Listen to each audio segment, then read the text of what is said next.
عليكم ورحمة الله تعالى وبركاته. مرحبا بكم في قناة عالم نعمة. لاباس عليكم؟ نتمنى ان شاء الله يكون الجميع بألف خير. رجعت لكم من جديد احبتي في الله وفيديو جديد. وفيديو اليوم ان شاء الله هي واحد المشروب يعني سيرو خاص بالسعال بالكحة اللي كيكون ضربو البرد. يعني كناخذوا ادويه كثيره يعني خاصه بالسعال بالكحه وما كتقديناش. فاليوم شفت واحد الفيديو جربته وعطاني المفعول ديالو وبغيت نبارطاجيه معكم. وقبل ما نبداو احبتي في الله ما تنساوش اللي مازال ما اشتركش يشترك وتفعلوا في زر الجرس لكي تتوصلوا بكل جديد فضلا وليس امرا.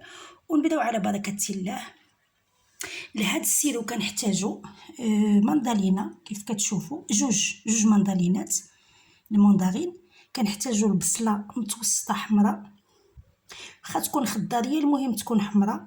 كنحتاجو الليمون اللي هو الحامض، حنا في المغرب كنقولوا له الحامض وفي باللغه العربيه الفصحى هو الليمون لو سيترون الحامض. وكنحتاجو اللفت الابيض.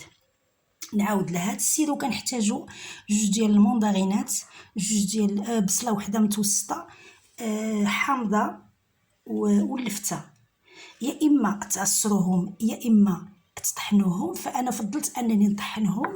نبدا على بركه الله. كنعمل المندالين، كنضيف البصله.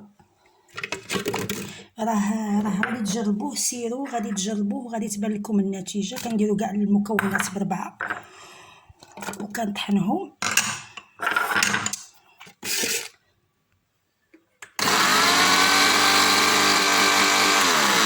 هما غادي ياخذوا شويه ديال الوقت، يعني في الطحين غادي ياخذوا شويه ديال الوقت. خصك تبدا دير باش بشويه بشويه حتى كيبداو يديروا.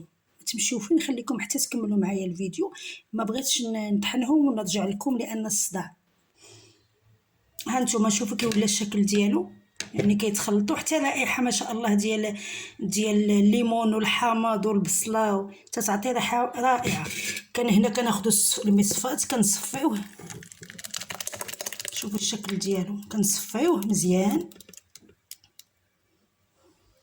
كنبغيو غير ديك اللب ديالو، اما ديك القشور وهذا ما عندنا ما نديرو به. حنا بغينا غير هذا كيكون مصفي. جربتو يعني رائع، غادي تشوفوا يعني شي حاجه مصوبه في الدار. ودابا البرد يعني الاكثريه ديال الناس يعني مصابين بالبرد وفيهم الكحه وهذا، فهاد السيرو يعني راه دقه بطله. نتمنى ان شاء الله تجربوه وتكتبوا لي تحت في الكومونتير شنو رايكم فيه. وخليكم معايا ما تمشيو فين. وهانتوما كيف كتشوفوها هو من بعد ما عصرته فعطاني هاد القدر، عطاني هاد الكاس ديال هذاك السيرو المشروب. غادي ناخذ قدو ديال العسل الحر، يعني كاس. داكشي الا خرج لك كاس ونص غادي تاخذ كاس ونص ديال العسل. انا خرج لي كاس ديال هذاك ملي صفيتو عطاني كاس، فكناخذ كاس ديال العسل قدو، يعني يكون قد. هنا عندي غادي ندير حمام مريم، لاني لما درتوش فوق هذا غادي يدير 3 ايام 4 ايام وغادي يخسر. فكنضيف ديك الكاس ديال ديك العصير اللي طحنت وصفيته، كنضيف عليه كاس ديال العسل. علاش؟ لان الا بقى فيه ديك الماء فكيدير يومين 3 ايام وتبدا تعطي الريحه، يعني كيكون بحال كنحيد منه ديك الماء. كتكون البوطه قليله وكنبدا نحرك غير بشويه ولا نرمي هيله باش يحيد لي ديك الماء اللي فيه بشويه حتى يبدا شويه كي يختار. انا كيف قلت لكم حمام مريم باش ما يعطيش الريحه.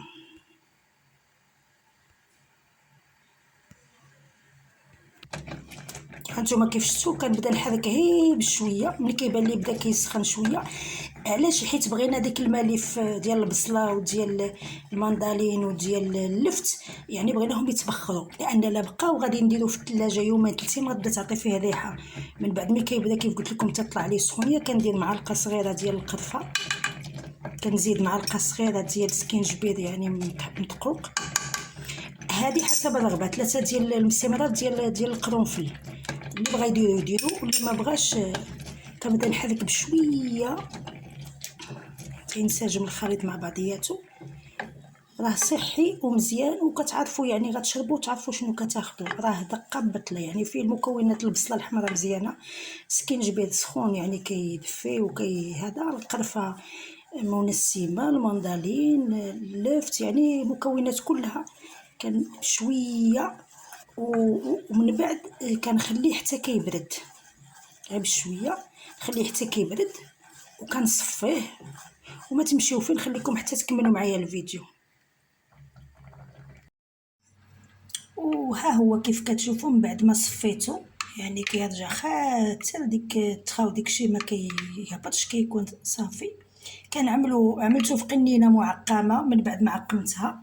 بالنسبه للكبار كياخذوا 2 معالق في النهار، يعني وحده في الصباح وحده في العشيه. بالنسبه للوليدات الصغار 2 معالق صغار، وحده في الصباح وحده في العشيه. والله شافي الجميع، جربوها وراه غادي تشفي الناس اللي عندهم السعال. نتمنى ربي ان شاء الله يشافي الجميع، ونتمنى ان شاء الله الفيديو ديال اليوم يكون خفيف ظريف. وما تبخلوش عليا بالاشتراك ولايكات وتكتبوا كومونتير، وتدخلوا عندي من القناه، تدخلوا الانستغرام وتدخلوا الفيس والتيك توك، راه كنزل كذلك فيديوهات. وأترككم في رعاية الله الذي لا تضيع ودائعه.